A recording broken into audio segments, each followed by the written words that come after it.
नमस्कार, स्वदेश न्यूज की खास पेशकश बादल सितारों की में आप सभी का स्वागत है। मैं हूं भागीरथ साहू। बादल सितारों की में आज हम रूबरू होंगे अभिनेता दिव्येंदु भट्टाचार्य से। दिव्येंदु भट्टाचार्य का जन्म कोलकाता में हुआ।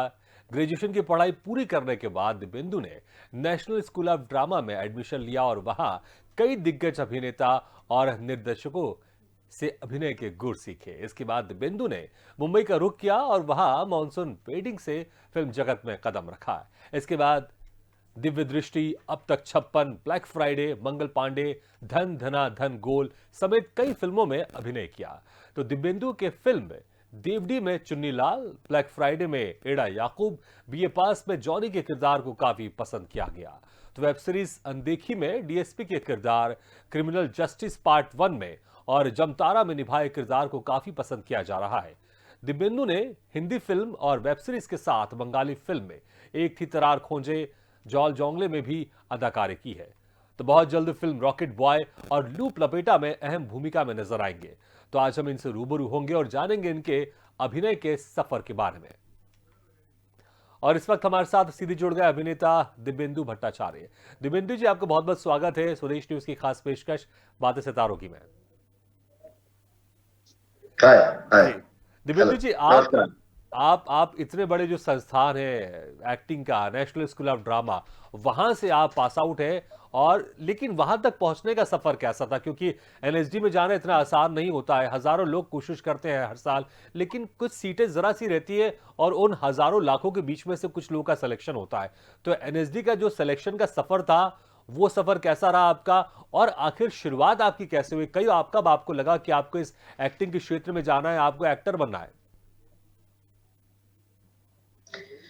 जी, बचपन से मैं एक्टिंग तो करता रहा हूँ क्योंकि फैमिली बैकग्राउंड भी मेरा कुछ ऐसा था जिसमें मेरे एक ताया जी हुआ करते थे जो जात्रा में काफी जुड़े हुए थे। जी जात्रा एक बंगाल में एक फोक फॉर्म है। तो और मेरे मतलब मेरे घर में मेरे एक चाचा भी थे जो काफी थिएटर में उत्साही थे। हम्म। तो बचपन मतलब मुझे याद है कि जब मैं छोटा था तब मुझे कोई कृष्णा का रोल या फिर कोई छोटे बच्चे का रोल होता था तो मेरे को सजा बुजा के मतलब मेरे को जी। स्टेज में जाके चढ़ा देते थे। हाँ। तो एक स्टेज से एक लगाव बहुत शुरू से ही रहा मेरे। हम्म। और अपना मेरे ताया जी जब यात्रा करते थे तो मुझे विंग स्पेस में मतलब विंग के पास जहां से वो एंट्री करते थे जी। वहां जाके मेरे लिए एक्सक्लूसिव सीट वहां रखते थे। वो मतलब कि तू यहाँ बैठ के देख, हाँ। तो पास से बैठ के देख। तो वैसा भी मतलब मेरे बचपन में ऐसा भी कुछ इंसिडेंट रहा है। जी। और बाकी मैं काफी स्पोर्ट्स में और एक बंगाली फैमिली जिससे बिलोंग करता हूँ तो गाना बजाना मतलब संगीत के साथ एक चर्चा फिर पेंटिंग और तो सारी चीजें जी। थोड़ी बहुत सारी चीजों की ट्रेनिंग हुई थी हम्म। बचपन से। मतलब मैं तबला भी बजाता था।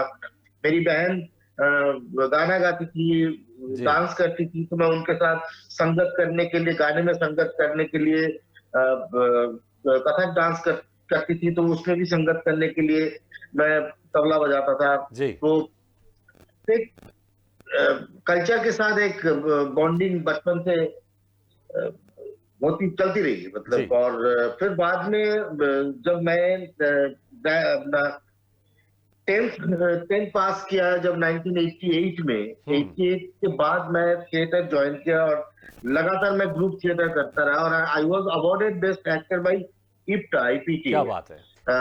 आईपीटीए से हम्म। मुझे बेस्ट एक्टर का अवार्ड दिया गया था। जी। उसके बाद जब मुझे पता चला कि नेशनल स्कूल ऑफ ड्रामा नाम का एक इंस्टीट्यूशन है जहां हम्म। मैं जाके और भी आगे पढ़ाई कर सकता हूँ, जी।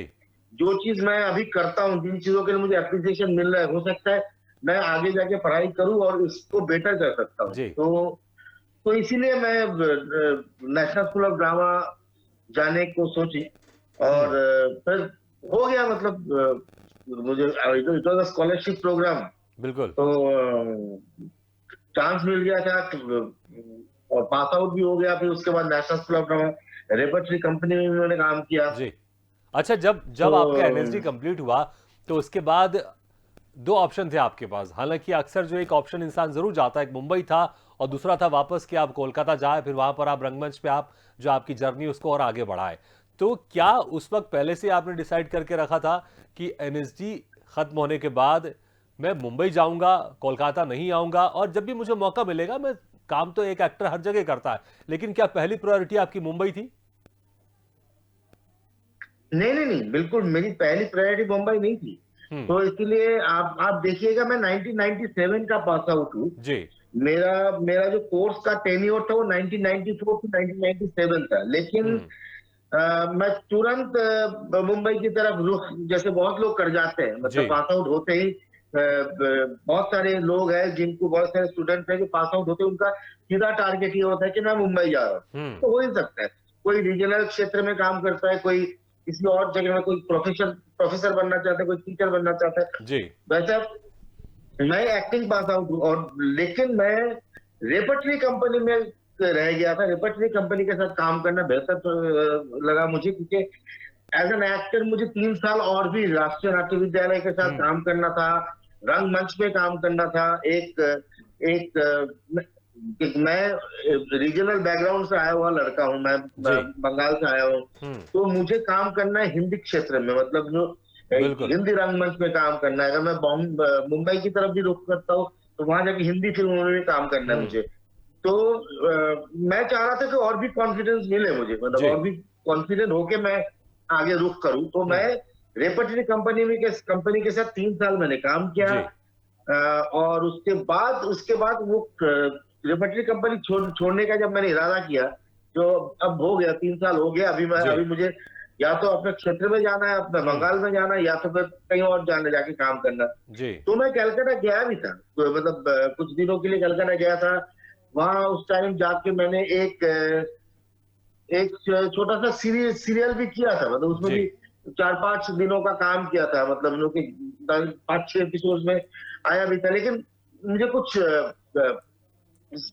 मजा नहीं आया था, मतलब जी। इनफैक्ट के कुछ जो जैसा मैं एक्सपेक्ट कर रहा था कि जी, मुझे आप कुछ थोड़ा और ज्यादा एक्सप्लोर करना चाहते थे आप अपने यहाँ आप को। यहाँ से मुझे कलकत्ता से मुझे कुछ रिएक्शन मिलेगा और मुझे काम करने का और मौका मिलेगा, लेकिन ऐसा कुछ मिल नहीं रहा था। और बैच के सारे दोस्त जो है वो उस टाइम मुंबई मुंबई चले शिफ्ट गए। कर जी। चुके थे, और हमारे सीनियर लोग भी मुंबई शिफ्ट कर चुके थे। हाँ। तो वहां ज्यादातर मेरे दोस्त वहां बैठे हुए थे, तो मुझे लगा हाँ। कि वहीं जाता हूँ। जी। अच्छा ये तो अच्छा। वहीं जाके काम जी करता हूँ। बिल्कुल। अच्छा, इस पर हम बात करेंगे कि मुंबई जाने के बाद कैसा सफर था, किस तरह की वहां पर स्ट्रगल करना पड़ा, लेकिन ये मैं इसके पहले ये जानना चाहूंगा कि आप कोलकाता से आप बंगाली, उसके बाद फिर आप दिल्ली गए, वहां पर जो भी आपका प्रशिक्षण हो रहा होगा सब हिंदी में हो रहा होगा, हिंदी नाटक आप लोग कर रहे होंगे। तो एक बंगाली लड़का जब एक हिंदी थिएटर करना शुरू करता है, एनएसडी में जाता है, तो क्या किसी तरह की कोई परेशानियां कुछ आई आपके साथ, दिक्कतों, भाषा को लेकर, लैंग्वेज को लेकर, या फिर आप पहले से ही शुरू से सहज थे, आप पहले से तैयार थे, भले आप कोलकाता में थे लेकिन आप हिंदी को लेकर अच्छे से आप फैमिलियर थे और पहले से ही आप मेंटली तैयार थे अपने आप को लेकर? नहीं, देखिए, हिंदी हमारी राष्ट्रभाषा है। जी। लेकिन बांग्ला मेरी मातृभाषा है, जी। लेकिन दोनों का जन्म तो संस्कृत से ही हुआ है। बिल्कुल तो बिल्कुल। तो संस्कृत दोनों का जनक लैंग्वेज। तो हम्म। शब्द जैसे कि हमारे तत्सम या तत्सम शब्द तो सारे सारे अपना बांग्ला में भी जो है वो हिंदी में भी वही है, बिल्कुल। क्योंकि जो डायरेक्टली संस्कृत से आया हुआ शब्द है। तो हिंदी के साथ तो एक तो कनेक्शन हमेशा से ही रहा है।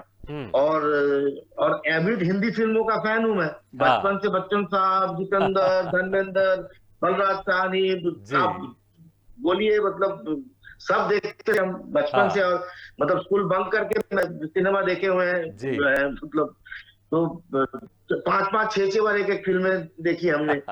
और किशोर कुमार का भक्त हूं, तो हिंदी गाने तो मतलब किशोर कुमार के बचपन से ही गाते आए हैं।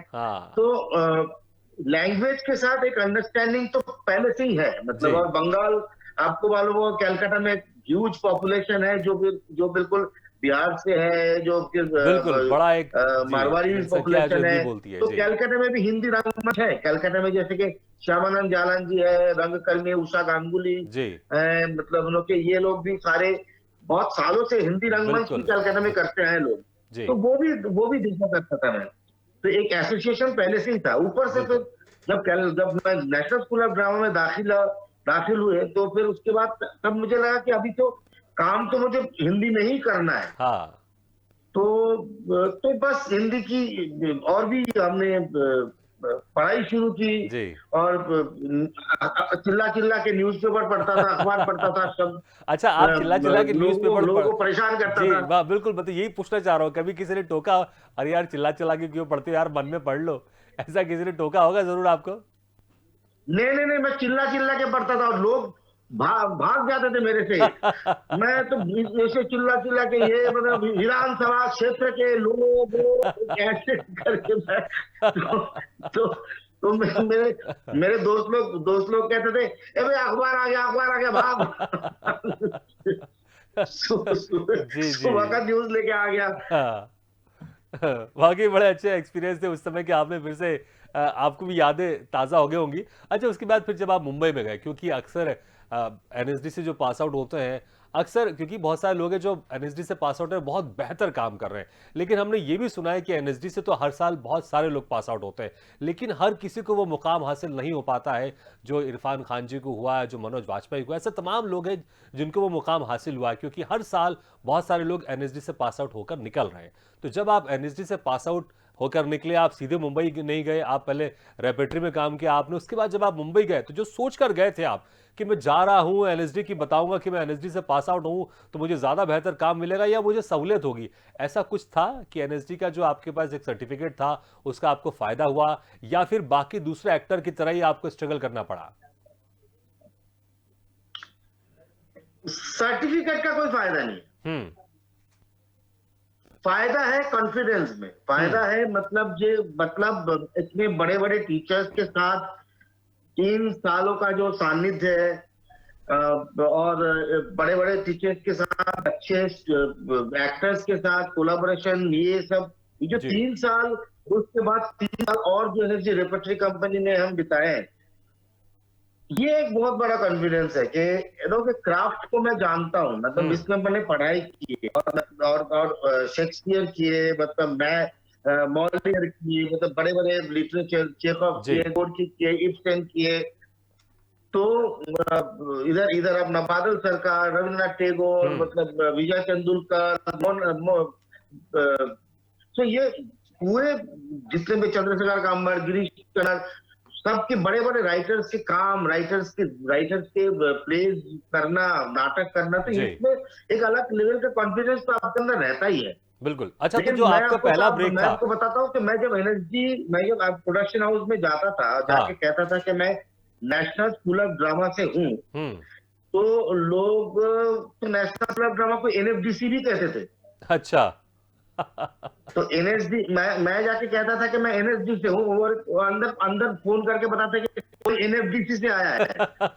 तो मतलब तो बहुत लोग इसकी जानकारी भी नहीं है। बिल्कुल। चलिए, पर आप मतलब आप ये नहीं कह सकते कि हर कोई दुनिया में एक ही जैसा शिक्षित होंगे या एक ही बिल्कुल जैसा बिल्कुल रिएक्ट करेंगे आपको देख के, लेकिन एक कॉन्फिडेंस का लेवल जो था, बिल्कुल, कॉन्फिडेंस क्योंकि का क्योंकि लेवल क्योंकि एनएसजी बिल्कुल से जो तो ट्रेनिंग आप आपको लोग को बहुत मिलती बढ़ है वो जाता है। ट्रेनिंग इतनी जबरदस्त होती है कि जब आपको मौका मिलता है तो फिर उस मौके को बुलाने में बहुत अच्छे से सहयोग होता है, जो ट्रेनिंग आपने की होती है एनएसडी में। अच्छा, जो आपकी पहली फिल्म थी वो थी मॉनसून वेडिंग, तो जब आप मुंबई गए तो कितने समय के बाद आपको ये पहला मौका मिल गया और किस तरह से आपको मौका मिला, ये जानना चाहेंगे?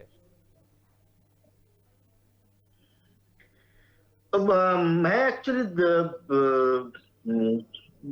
मैं national school of drama repertory company का काम छोड़ के मैं कलकत्ता गया हुआ था, तो मॉम डैड से मिलने, और मॉम डैड से मिलने, उसके बाद फिर मैं कलकत्ता में जाके भी अपनी नीश कार्व करने की कोशिश की है कि कुछ चलिए इधर जाके कुछ काम देखते हैं, क्या मिलता है नहीं मिलता है। लेकिन उसके बाद फिर जब मैंने मन बना लिया कि मुझे मुंबई जाना है, तो मैं कलकत्ता से दिल्ली जाके मैं अपना सामान उठा के मुंबई जा रहा था। हाँ। उस टाइम मुझे पता चला कि मॉनसून वेडिंग की कास्टिंग चल रही है, मीरा नायर की मॉनसून वेडिंग की कास्टिंग चल रही है, और उस टाइम गजराज राव कास्टिंग के साथ इन्वॉल्व थे। तो मुझे पता चला कि गजराज भाई जो तेरे को बहुत 2-3 दिन से ढूंढ रहे हैं, और वो उस टाइम मोबाइल का जमाना नहीं था, मेरे पास पेजर वेजर भी कुछ नहीं था। तो एनएसडी के रिसेप्शन में उन्होंने नंबर को दिया था कि दिव्येंदु आए तो बोलना कि इसी नंबर में फोन कर। तो मैंने फोन किया, फोन करने के बाद बोले तू कहाँ है, मैं तेरे को इतने दिनों से ढूंढ रहा हूँ, जहाँ भी डिफेंस कॉलोनी में चला जा, हाँ। उधर मीरा नहर से मिल ले, हाँ। उधर ऑडिशन दे दे एक बार। हाँ। तो मैं गया, ऑडिशन दिया और मैं कास्ट हो गया, और ऐसे करके मुझे पहली फिल्म मिली, लेकिन वो दिल्ली से मिली थी। तो फिर वो फिल्म करने के बाद मैं मुंबई रुक किया, और मुंबई में रुक करने से रुक करते ही मुझे एक्चुअली मेरा एक दोस्त था सिद्धार्थ श्रीनिवासन। हाँ। तो वो सिद्धार्थ उस टाइम डिजिटल टॉकीज के लिए अपना डिजिटल फिल्म बना रहे थे जी। तो उसमें मैंने मेन लीड किया था। हाँ। तो वो मुझे डिजिटल फिल्म मिल गई थी वहां पहुंचते ही, और वो जो उस फिल्म को इंटरनेशनल डिजिटल फिल्म कंपटीशन 2001 में न्यू दिल्ली में हुआ था, उसमें उसको बेस्ट फिल्म का अवार्ड भी मिल गया था, लेकिन वो फिल्म बैन थी। और इसके बाद आपने बहुत सारी फिल्म की, आपने अब तक 56 की, ब्लैक फ्राइडे की, मंगल पांडे की, धन धनाधन गोल की, और आपने बहुत सारी फिल्में की हैं। तो कैसा रहा इन फिल्मों का सफर, और सबसे जो खास एक्सपीरियंस रहा है किस फिल्म के साथ रहा है, कौन से बड़े कलाकारों के साथ रहा है जिनके साथ आपने काम किया है? देखिए मतलब एक्सपीरियंस, जहां तक एक्सपीरियंस की बात है, हर एक फिल्म में एक अलग अलग एक्सपीरियंस होता है आपका मतलब जैसे कि अनुराग के साथ काम करने का एक अलग एक्सपीरियंस है, मंगल पांडे में, राइजिंग मंगल पांडे में अपना इनके साथ आमिर खान के साथ काम करने का एक अलग एक्सपीरियंस है, केतन मेहता के साथ काम करने का अलग एक्सपीरियंस है, ब्लैक फ्राइडे में इतने सारे एंसेम्बल बड़े बड़े एक्टर्स के साथ काम करने का एक एक्सपीरियंस है, देव जी में अलग एक्सपीरियंस है, उधर बीए पास में अलग एक्सपीरियंस है, उधर जॉन अब्राहम और असद वारसी के साथ जब हम काम कर रहे थे वो लंदन में धन धनाधन गोल, वो अलग एक्सपीरियंस है। तो 3 महीने हमने गोल की शूटिंग की थी लंदन में, तो वो भी एक अलग एक्सपीरियंस है। अभी जो रिसेंटली हम जो टेलीविजन वेब सीरीज कर रहे हैं, जो जामताड़ा कर रहे हैं, अनदेखी कर रहे हैं, ये भी कमाल के एक्सपीरियंसेस हैं, हर रोज होता है। तो एक्सपीरियंसेस मतलब तो हर रोज की बात है, मतलब कि हर रोज एक नए नए एक्सपीरियंस के चलते हम गुजरते हैं। अच्छा, आपके कैरेक्टर की बात करते फिर, एक्सपीरियंस तो आपका बड़ा अच्छा रहा है। फिल्म डीओडी में आपने चुन्नी लाल का कैरेक्टर निभाया, ब्लैक फ्राइडे में एड़ा याकूब बने आप, बीए पास में आपने जॉनी का किरदार निभाया है, तो वेब सीरीज अनदेखी में आप डीएसपी का किरदार निभाया है, जो वेब सीरीज है क्रिमिनल जस्टिस पार्ट 1, उसमें भी आपके बेहतरीन किरदार है। तो जो किरदार आप निभाते हैं, कोई ऐसा किरदार जो अभी तक आपने निभाया है वो बड़ा ही आपका मन पसंदीदा किरदार रहा है, और उस किरदार को आप बहुत समय से निभाना चाहते थे? फ्रैंकली स्पीकिंग मतलब हर एक किरदार जो है मेरे लिए बहुत अहम है, और हर किरदार मेरे लिए चैलेंज छोड़ता है जी।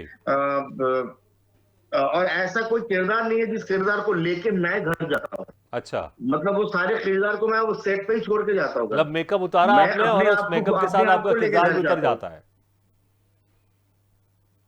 हाँ जी, मतलब जैसे मेकअप आपने वॉश किया, मेकअप उतारा आपने, गेटअप उतारा, आपका किरदार भी वहीं छूट जाता है। लेकिन अक्सर हमने कई कलाकारों को कहते सुना है कि मुझे इस किरदार से निकलने में बड़ी समस्याएं होती हैं। तो क्या कभी कोई ऐसी समस्याएं आपको हुई, कोई ऐसा किरदार आपने निभाया हो और जो मेकअप के साथ नहीं निकला हो, बहुत समय तक वो आपके साथ चिपका हो, और फिर किसी तरह के प्रोसेस के बाद फिर उस किरदार से आप बाहर निकले हो? नहीं, मुझे लगता है कि देखिए मैं कुछ चीजें हैं जो मैं फॉलो करता हूँ। जैसे कि जब मैं काम करता हूँ तो उस टाइम मैं मॉनिटर नहीं देखता हूँ, क्योंकि मैं वो जो डायरेक्टर की जो 2 आंखें हैं और डीओपी की जो 2 आंखें हैं, उन 4 आंखों पे मैं रिलाई करता हूँ कि I am in a good hand. आपको जैसा करना है कराना है, करा लो जी। आपने जब ओके बोल दिया, आपने जब बोल दिया done, okay fine, moving on, then I move on. I don't see the monitor also. जी। So जब मैं दोबारा अगर डबिंग की जरूरत पड़ती है या फिर कुछ ऐसा होता है, या फिर मैं प्रीमियर में जाके पहली बार मैं वो पिक्चर देखता हूँ। बिल्कुल। अच्छा, जैसे कि आपने कहा, मतलब मैं बिल्कुल अपने आप को बिल्कुल दिव्येंदु जी, हटा आप देता हूँ बंगाली किरदार परिवार से। से आपका नाता रहा है, आप बंगाली हैं और बंगाल में बड़ा अच्छा कल्चर रहा है। आपने कहा कि घर में भी संगीत को लेकर, नृत्य को लेकर एक माहौल बना रहता था हमेशा। तो हम चाहेंगे कि कोई आपका अगर मनपसंद कोई अगर आपका गाना हो, क्योंकि आप गुनगुनाते हैं और मैं संवाद भी आपसे जरूर सुनना चाहूंगा। तो जो आपको पहले पसंद हो, या पहले आप संवाद सुना दे या कोई गाना सुना दे, क्योंकि आप बहुत अच्छे एक्टर हैं। मैंने भी आपको कई वेब सीरीज में देखा है, फिल्मों में देखा है। तो हमारे दर्शक भी एक बार जरूर कोई लाइव में संवाद सुनना चाहेंगे आपसे, जो भी मनपसंद आपका संवाद हो।